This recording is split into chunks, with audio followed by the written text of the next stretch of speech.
In this video, I'm going to be going through the front page of the Chapter 9 Graphing Quadratics in Class Review.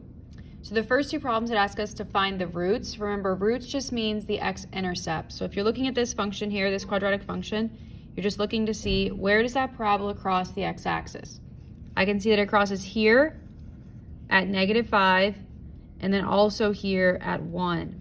And so my two roots are at -5, 0 and 1, 0.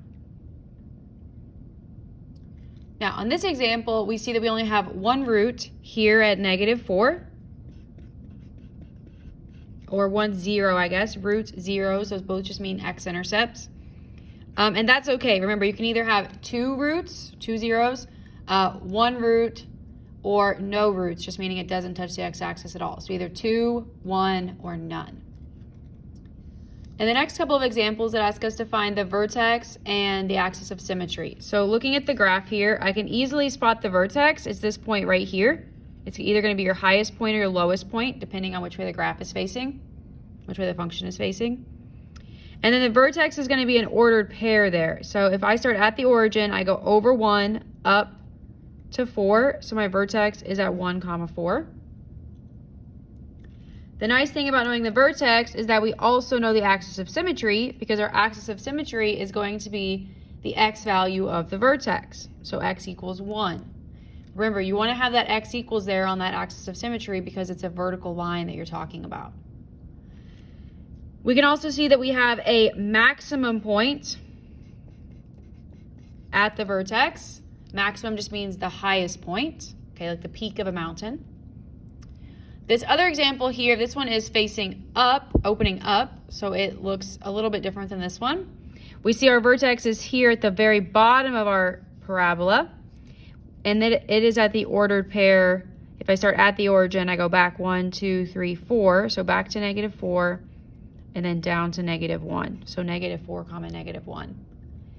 That means the axis of symmetry is x equals -4, because that will match the x value there. And since this is opening up, that means my vertex is, my vertex is a minimum at that point. Okay, for 5 and 6, we're given the equation, and we have to, or the function, and we have to find the vertex and the axis of symmetry from the given equation. Now, we know the formula for axis of symmetry is -b/2a, x equals -b/2a. A in this case is a -1, B is a 10, C is a -13. So I'm just going to take those values and plug them in. Sorry to get more lead here. Okay, -b, so -10 over 2 times A, and A is -1. So -10 over -2, which is 5. So that means my axis of symmetry is x equals 5. That also tells me that the x value of my vertex is 5. Let me just double check that before I move on. -b, -10 over 2 times A, -1. Yep, that's right. And so now to find the y value, I'm going to take that x value of 5 and I'm going to substitute that into my function. That negative sign in front of the x is really like a -1, so you need to go ahead and write it like that. And then you'll have in parentheses 5 squared plus 10 times 5 minus 13. And you can type all of that into your calculator. I'm just going to do it by hand real quick. You get 25, -25 plus 50 minus 13. -25 plus 50 is 25. And 25 minus 13 is 12. So I get 5, 12 as my vertex.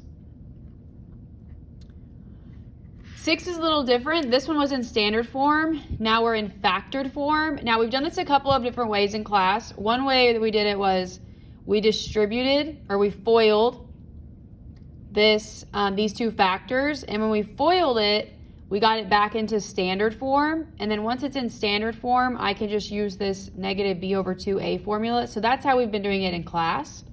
FOILing it, getting it back to standard, and then using this formula.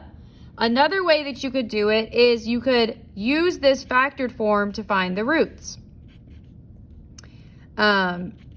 by setting each of them equal to 0. And the reason I want to talk about this one is because I think this is a little faster than foiling it and going back to doing this. So if it's in factored form, you can set each factor equal to 0, and you get x is -5 and x is 3. So that means that when I graph this parabola, it will cross the x-axis at -5 and 3. So think about like this example here, obviously not identical, but it will cross at -5 and 3, like how this one crosses at 1 and 3, -1 and 3. Now, if those are my two x-intercepts, I need to find the middle of those to give me the axis of symmetry. And the way that you can do that is you just add these two numbers together, and then you divide by 2 because you're trying to find the middle. So you're trying to find the halfway point between the two. So if it's in factored form, you just set each factor equal to 0, get these two numbers, these two roots, add those together, and then divide by 2. So I get -2 divided by 2, which is -1. And that's a quick way that you can find your axis of symmetry if it is in factored form. If that's the axis of symmetry, that means the x value is a -1. To find the y value, I'm going to take this -1 and I'm going to plug it back into the function. So I have a negative sign out front, -1 plus 5, -1 minus 3. So if I keep continuing with that, I get -1 plus 5 is 4, and -1 minus 3 is -4. So I really have, this is like a -4 times a -4, which is 16. And that's how you can do that.